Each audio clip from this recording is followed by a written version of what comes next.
Sheila, do you see him? If you see him, let him in. I just got a thing saying the content of this meeting is being sent to a third party. So I'm like, okay, sure, Okay. whatever. Yep. Okay. That's We not are sure for everything going on. Why not? Yeah. all We'll right. share. Okay, here we go.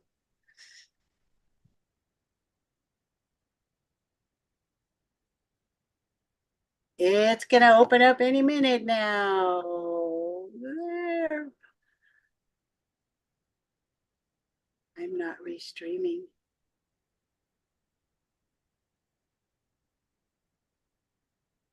I know everybody's waiting. View live stream. I think we're good. Are we live streaming? I think we got this. I'm going to open up, let everybody in to Zoom.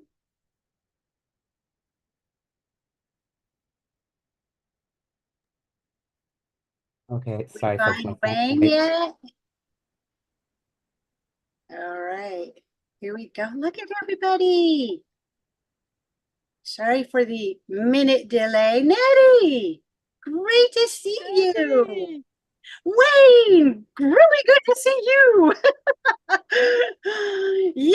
Yay. All right. We're going to give it a second. Let everybody jump in here. So good to see everybody. Yep, Skip. We've got Skip. Skip always has the cool stuff. Yes. I love it. Hey, Wayne. How are This is for you? you. This is for you. Let me get it turned on. There you go. Can you see that? Oh, oh yeah. We're That's good. an inside joke. All I need to right. use that as Okay. a background. I had to do that to you. Pretty soon you're going to have to share that inside joke, right? Never. No, okay. Maybe we don't want to know. All right. Well, so good to see everybody here today. We have the chat opening up to say hello.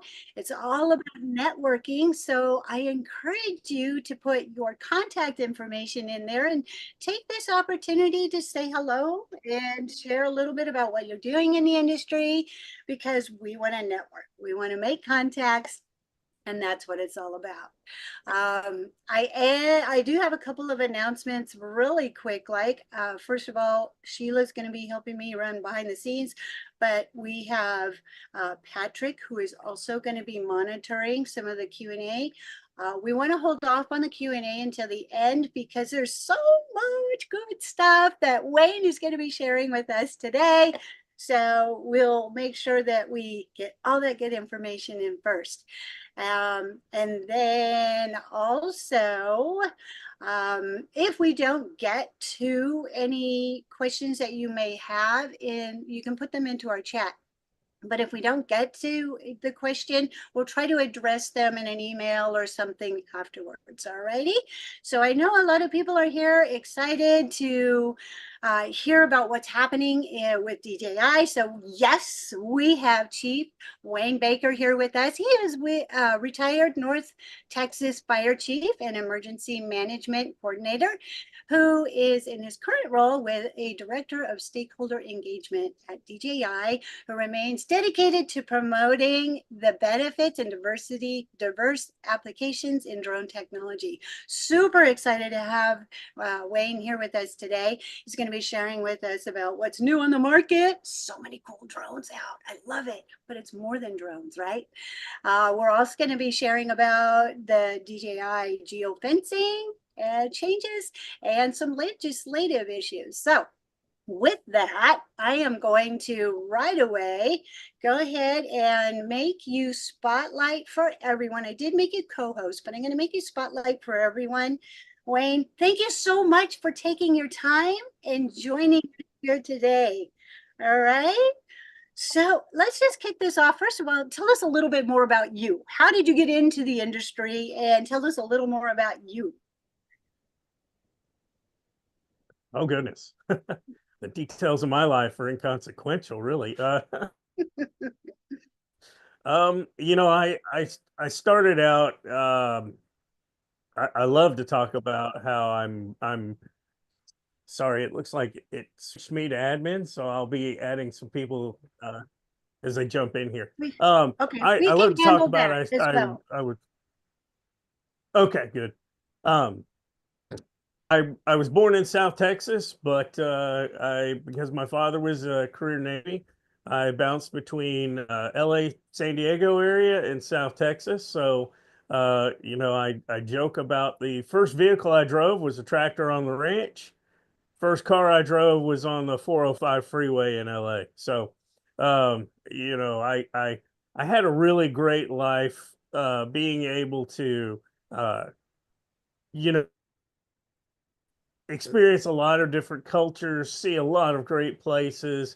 And then college time came around and I moved back to North Texas area. And you know how it goes. You're in college, you're not quite sure what you want to do. So I wasted 4 years and a lot of money, dropped out, went to fire academy and paramedic school, and did 26 years as a firefighter paramedic.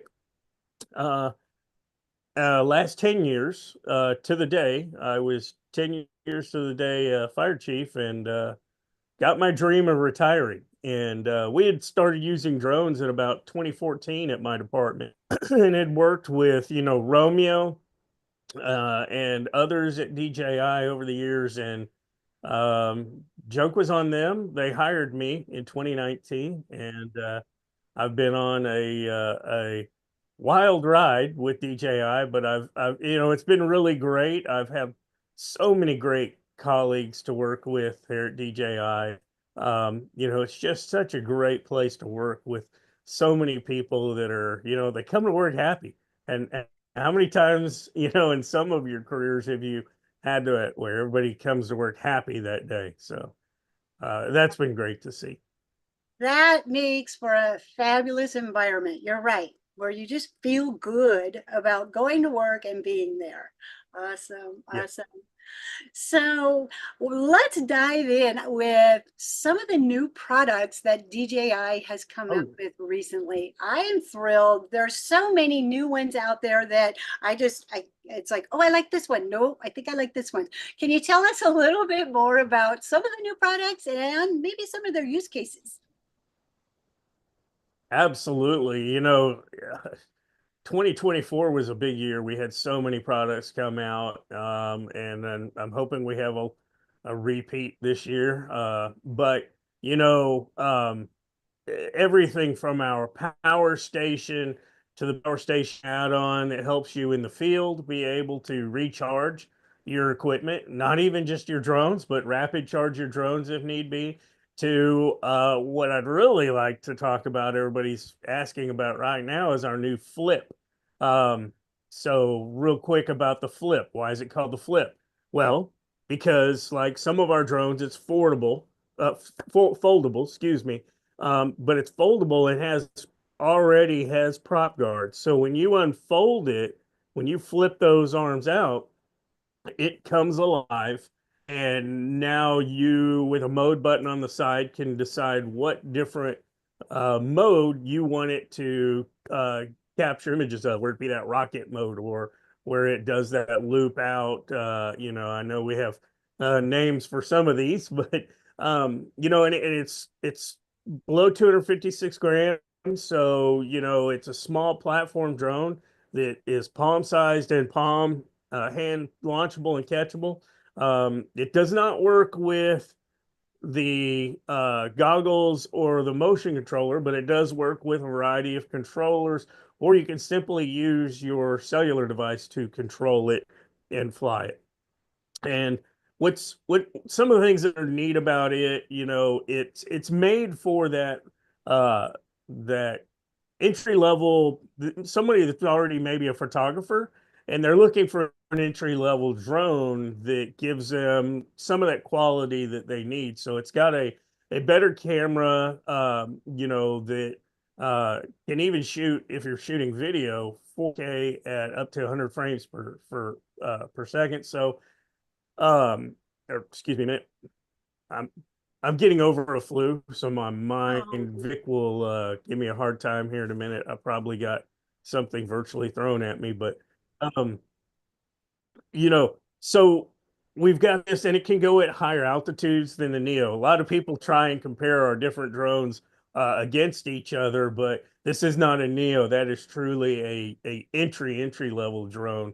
This is more for that photographer that wants to get a little bit higher, get a better view, and get that imagery. So one of the really neat things that I like about it is, so with our Mike Mini that we came out with last year, yes, we do more than just drones. So our Mike Mini that came out, this integrates with the Mike Mini through the Fly app. So if you're flying and you're capturing video, but you want to narrate that, you want to put audio to that. Well, if you have the Mike Mini through the Fly app, it syncs the video audio together and puts them into the video, so that now you have that really great option that we've never really had before, to get the audio and the video at the same time. So that's a neat feature that I like. Does have other, I'm not going to get detailed into the specs, but does have that full sensor that you don't have like on the Neo. Again, to have those integrated prop guards, it be foldable, compact, to be able to carry around is really great. So that's, there's more about the Neo. I mean, excuse me, the Flip, but that's one of our great new products. And then I know a lot of people on here want to know a little more about, first of all, why the Matrice? Why is, a Mavic now called a Matrice? And we did that. Our secret planning in that was, over the years, we've had the Enterprise series and we've had our consumer, prosumer series, and there's a lot of times been confusion on where that dividing line is. So to help with that, we've now, going forward, all enterprise products will be Matrice. So in this case, our new flagship enterprise product is the Matrice 4. And so the Matrice 4 comes in two variants right now. It comes in the Matrice 4E enterprise version and the Matrice 4T thermal version. And again, there are so many specs on there. I won't get quite into detail on them. But with thermal, we get that 640, at a really good focal length. So you're getting really good detailed thermal imagery. But another thing that goes with both of these that I'll kind of come back to here and there is the intelligence of the drone, the internal intelligence. And with that thermal, now the intelligence helps to enhance that imagery a little bit better. So, whether you're doing an inspection at, say, a solar farm, or your public safety looking for a missing child, you're getting greater levels of detail. So the thermal is really good. That's not really new. It has a wide angle camera. That's not really new. We've had these on the previous version. It has that telephoto zoom, which has increased some. But excuse me, one of the great things about that is, again, the intelligence. So now with that zoom on both versions, we have a foreground holding, to where if I'm trying to look at a part or a serial number, I can lock in on that foreground. And it's interesting because you'll see that background still maneuver around as the aircraft gets pushed around maybe by winds. But that foreground is staying steady and the intelligence is enhancing it a little bit. So now what you're able to do is, if you need that part number, if you want to look at that part for damage, you're getting at distance much better image than you would have had before. So that's great to see there. On the enterprise variant, we're seeing the mechanical shutter.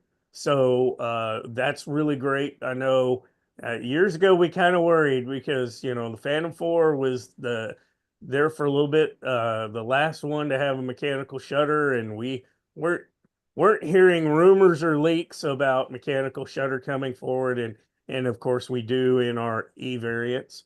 And then now another great thing is the laser rangefinder being added in there, which is something you would have to go to a Matrice 30 or Matrice 350 and an H series camera to get. Much higher cost. Doesn't fit a lot of small owners' needs to go to a much higher cost drone for that piece of kit. Now you have this laser rangefinder that some of the things it does now is, if let's say surveying mapping or public safety, if I want to get GPS coordinates to a location, I don't have to fly the drone over it. I can use the laser rangefinder and get those coordinates. I can get distance through with it. But then also, again, going to other uses, um, I can now drop pins utilizing the laser rangefinder. So uh, something that we could quite do again before with a smaller platform, we would have to have the drone directly over that location to drop that pin. But another feature again with that telephoto zoom, that laser rangefinder, is also the ability to identify, if it's a person, if it's a vehicle, or in conservation work. We've even seen with the intelligence ability to identify wildlife. That's going to be a great feature there as well. And then I know there's so many more features, but just a couple more to mention is the near IR, the now color night scene. That again, you would have to go to an H30T camera on a Matrice 350. So we're talking significant higher cost and size of equipment for a smaller operation. But now lower light, we're getting that really good night vision capability. And then the mapping, RTK3, the ability to again use that intelligence, and I'm not even going to scratch the surface on the mapping, because we, along with this, have a Flight Hub and Pilot App 2 updates that go with this to enhance your mapping capability. But now you have intelligent mapping when it comes to making digital twins, modeling. So, 2D is great. 3D is better, just because I'm a nerd and I like to be able to get in there and manipulate that imagery around. So the intelligent flight and mapping has improved so much to get different aspects rather than just simple obliques in there. So again, all of this still includes our safety features, the remote ID built in, our all-around collision avoidance, our ADS-B receiving for our FlySafe alerting, a lot of still those safety features that you have in there. And then I'll bring one last question up that I know I'll get, and that is IP rating. Unfortunately, I was really hoping for us to be able to have an IP rating on this platform. As I understand, the smaller platforms, it's harder to get that protection and still provide, different features within the drone. So we're still hoping for it soon, but right now we're again really excited to see the Matrice 4 come out again at that same low cost and just packed full of features and ease of use that our customers hopefully love to see. So Wonderful. And I'd love to see anybody put into the chat if you're using the Matrice 4 or hope to utilize it in your company. I know a few people are already looking into that flip. I know for a fact Skip is really looking into this. So yeah, so that's pretty exciting to see that out there. And there's been a lot of chat about the flip and some of the others. So oh look, there he is. See, he's got a flip.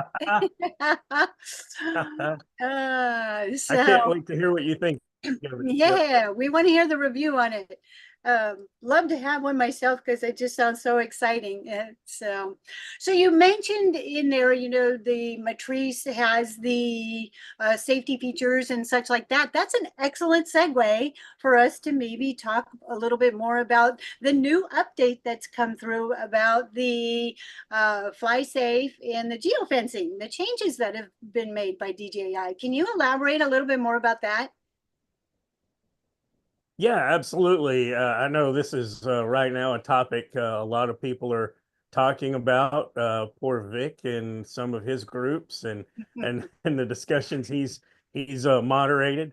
Um, you know, there's a lot to this, and let me just first start with, we were the first company and really the only for a long time that had this in our system. And, we put it in originally because we were anticipating, the FAA, who, despite what the perception is, we do not tell anybody where they can and can't fly. We don't regulate airspace. That's the Federal Aviation Administration here in the United States. And so we were anticipating regulatory control measures in place. And unfortunately, and I'll get back to the FAA in a minute, but unfortunately, our system was just never foolproof. There were errors. I can tell you for a fact, close by me, uh, there was an area that was locked down to customers that was in the middle of Class G airspace that had nothing around it that really should have restricted that down. And then at other times you can see there have been drones that have flown into areas that normally you would expect DJI drones not to be able to go into. So the system had other errors. It didn't sync with FAA. Um, you know, Restricted airspace or prohibited airspace at times, and so that caused problems. And then the delays. We've always had a system to allow our customers to be able to fly, and for just general use, we had the FlySafe unlock, but that takes time. Sometimes when paperwork that's being sent in, it became an unnecessary burden just on the information being shared or the time delay. And we would see, customers that this is their business, and some of them lost some really good paying jobs because, take for instance, if you're working in a any kind of movie industry or a television production, directors aren't sitting around waiting for you to get an unlock. They don't have that time. Their schedule's tight. And so, if you can't go right when they need you to, then they move on. And so that was unfortunate to see. But then at the worst, it was public safety that even with a qualified entities program that they would get an unlock, um, there would be, those delays or a problem in the system that even though they had the unlock, we dealt with countless public safety missions that were, needed to be done in a timely manner to find that missing child. And so it was, the potential is there that it would not have a favorable outcome for public safety or compromise officer safety at times as well. So, with a lot of that, and then of course the FAA regulations that have come out, the remote ID, so that's one component. And then also, again, it was never really, it was never designed to be an enforcement tool. Again, we don't enforce.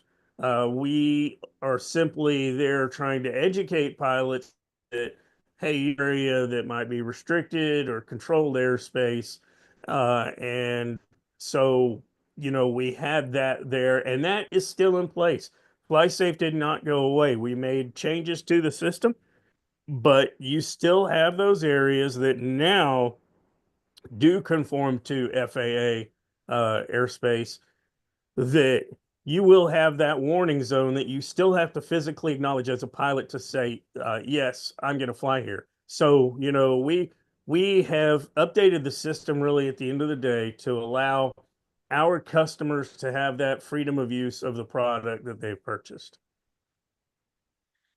And then I'm I would going- also, if Go ahead. I apologize, if I would also direct people to our viewpoints blogs on the update so they can get even more detailed information that I might not have shared here. I'm going to post a link to the article that Viewpoints put out, Thank and you. I thought it was a fantastic article, and I posted immediately that it's bittersweet, because of the uh, problems that so many people did encounter trying to get that authorization, and yet it's a system that's in place that does prevent some of the pilots that aren't so cautious on safety. But at the end of the day, it's great that it puts it back on the pilot and it gives us that opportunity. And that article focuses on some key things that I thought was great on not an educate, or it is an educational tool. Think of the area. One thing that we constantly say through the FAA Drone Pros is, when you're getting that authorization, you need to go to the FAA first and get that authorization. And so I think that's excellent. And so the article's really good. I put that in our chat in there, and so you'll be able to check that out. There's been a lot of really good information in there. I'm going to let Patrick handle any questions or anything that he may want to address or have you address. But as we move forward, let's talk a little bit about the legislative side, right? What measures has DJI taken to address some of the concerns of privacy and security of the drone technology? Yeah, thank you again. This is another big issue that has caused a lot of concern.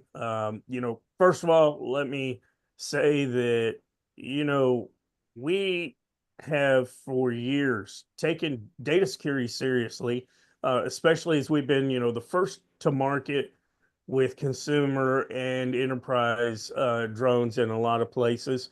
Um, you know, we took that very seriously from the beginning, and so we're constantly doing audits and have been scrutinized. No other company has been scrutinized, not scrutinized like DJI.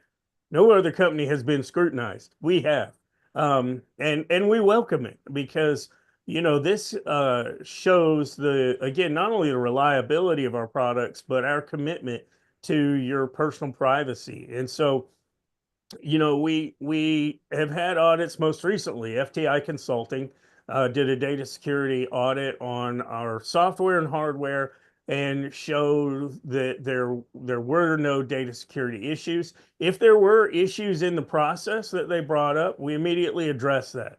And we do that anytime somebody shows an issue with our equipment.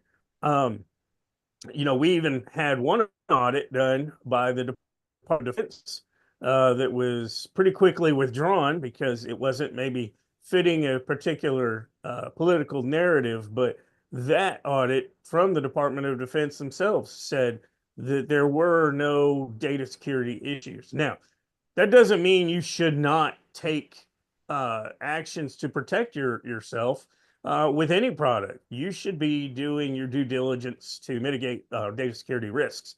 As a fire chief, that was actually one of our main concerns as a city. We handled personal patient privacy information through our medical charts to our police department that had to be compliant with the criminal justice system network that we also had to be cognizant of because we were at times on the same system, even though compartmentalized as it was.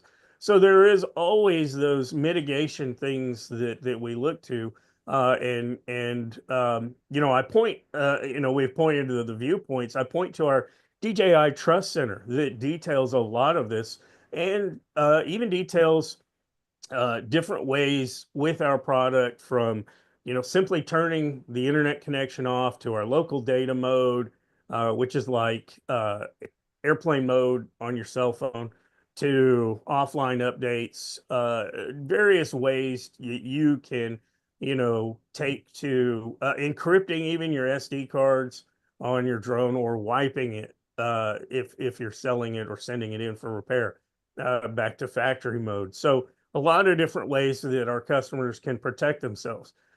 Unfortunately, despite everything I just said, we are constantly facing attacks um, based on the fact of country of origin, the fact that our products come from China. And I understand a lot of the concern that is out there. You know, obviously, as an American, I I want to make sure that our country is uh, protected and not vulnerable to foreign adversaries. But I think at a certain point, a lot of the reason gets lost in the fervor of that. And so, unfortunately, there are people that have taken advantage of that and have gone out, spoken to lawmakers who are hearing one side of the story and don't fully understand drone technology or the industry as a whole. And so with the limited information they have and the sky is falling you know, message that they're given, they're not able to fully comprehend what is going on. Again, the limitations of a drone. You know, for example, um, we're not getting your heart rate and your temperature through our drones. And even if we were, why would we need to send that back to China or any country? Because what purpose does that serve? So this is the false narrative that is being spread out there amongst many. Um, and so how are we combating that is a good question to all of this, and that's through education. You know, really getting it out there, engaging and educating you, our loyal customers, so that we thank you for your loyalty and explaining the vulnerabilities that are there as you know, your freedom of choice of product is under attack in the United States, unfortunately. And DJI is one of those products that we're losing our freedom of choice or potentially could lose it over. And so engaging and educating, this is where I'm gonna, and Vic knows it's coming, throw him under the bus with his drone service providers, his DAA. Uh, and my mind just went blank. I just know it DAA, and I can't remember all of it off the hand. Drone Advocacy Alliance, excuse me, coming off that flu this weekend. The DAA is a great education tool, one side for you, the end user, to learn about what legislative actions are out there pending, and then also an educational tool for the lawmakers to be able to say, hey, look, it's not DJI that's suffering in this. It's people who have built a business, their livelihood relies on this equipment, public safety. You know, you're going to be absolutely compromising public safety. I'll mention Kyle Nordfors from Weber County, Utah, rescue, who he says it well, and he says, I can put names to people that wouldn't be here today were it not for their drones, and specifically DJI drones. So you know, that again, education, engagement, and then you know, right now the most recent is Department of Commerce is looking at proposed rulemaking and has asked for input. And this is a great time for your voice to truly be heard. I've seen some people frustrated recently that, you know, they tried to voice their concerns to their state government and went unheeded, and that's unfortunate. But I can tell you, lawmakers do want to hear from you, and this is a great opportunity for you to say, "This is how I use drones. This is how it's helped me scale up my business, create a small business." Nothing right now that I've really truly seen can help someone at a lower cost create their own business and be you know, relatively successful. Um, and then also the harmful impacts that a ban could put on all of that, and again the public safety aspects. So really getting out there, engaging through this is extremely important. So, you know, there's a lot to this. We're never out of the woods, unfortunately. Sometimes we win maybe a skirmish. I wouldn't even call them a battle because we're not that able to really fight. Um, we might win one and people think, okay, we're out of the woods. No, we're still deep in the woods. We're still trying to find the light at the end of the tunnel with that.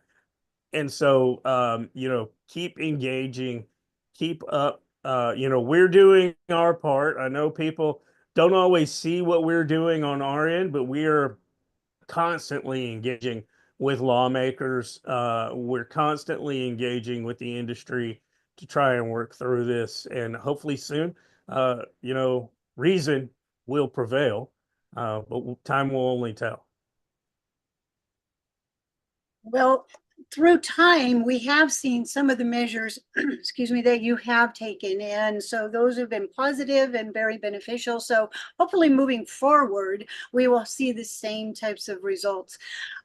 In our chat, we have a few more links and comments in there. And then we do have some questions. Before we circle over to those, I would like to also ask about, what about other countries? What are you finding as far as like DJI bans or similar concerns, as far as like comparing it to the US market? Nothing like the US market. You know, it's very unfortunate that here in my home, we're having these issues, but you know, we have a lot of great partnerships with a lot of countries around the world, not just in Europe. I know people might automatically think Europe, but you know, Latin America, South America, Africa.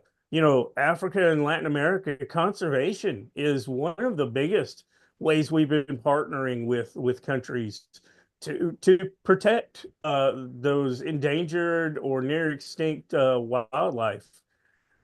Specifically working with you know, Sea Shepherd in Mexico. They have shifted more to being able to utilize our technology to identify and report to authorities.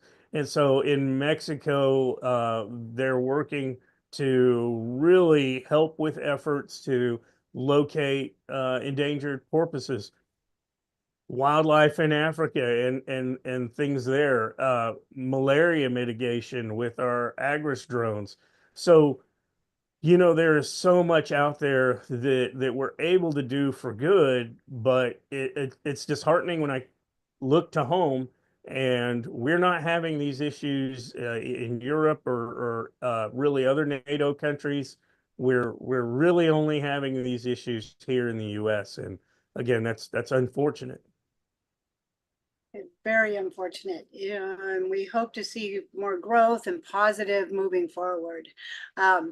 If anybody has any questions, go ahead and put those into the chat. We will try to get to those. I want to be very respectful of your time, Wayne. And so we appreciate you. I think someone just unmuted, taking your time with us here today. So I'm trying to scan through all of the comments and questions. It looks like there's a lot of comments going on about that Matrice, the 4. And so a little bit about the pricing and such like that. We put in links on that. And then if you want to tell us a little bit more about the drone and capabilities, maybe trying to get our hands on one. Some people have ordered them already, which is awesome. And then I see on here about the RTK too. And I apologize. Some of the more detailed questions, I can only go so far. My nerdness only, unfortunately, because it is a new product, and I work with all the products that we have now. Used to, you could say I was pigeonholed into the enterprise and the public safety area. And now, one of the great things about the shift when I moved over to the PR team has been that I get to work with all the products now. And so that's great. I actually get told things now. So I have to thank my boss for that, and Patrick, who's on here, who's my colleague. And you know, I did see one question. I've been trying to watch as I talk because I have ADD and can sometimes multitask pretty well. Travis asked about QEP, going back to the FlySafe. Now you shouldn't have to worry about even dealing with QEP as public safety, because now you'll have that ability to acknowledge what area you're in and take off. So again, though, if you have issues, Grant Hostica from our solutions engineering team and I are there to help as best we can. Can't always guarantee in the middle of the night that I'm usually up pretty late, because of calls with around the world. But you might catch me, and then you might not. But we're always still there to help. Absolutely. Awesome, awesome. Sheila asked about will DJI show more ads in 2025 showing more drone benefits, first responders, life-saving, and etc. So that's great. Opportunity for me to self-serving plug here.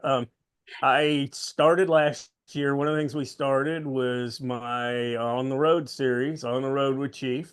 So you get to hear more of me drone on, pun intended. But what you really get to see is a great opportunity for me to get out there and meet with customers that are using our products. And last year we had some really interesting stories.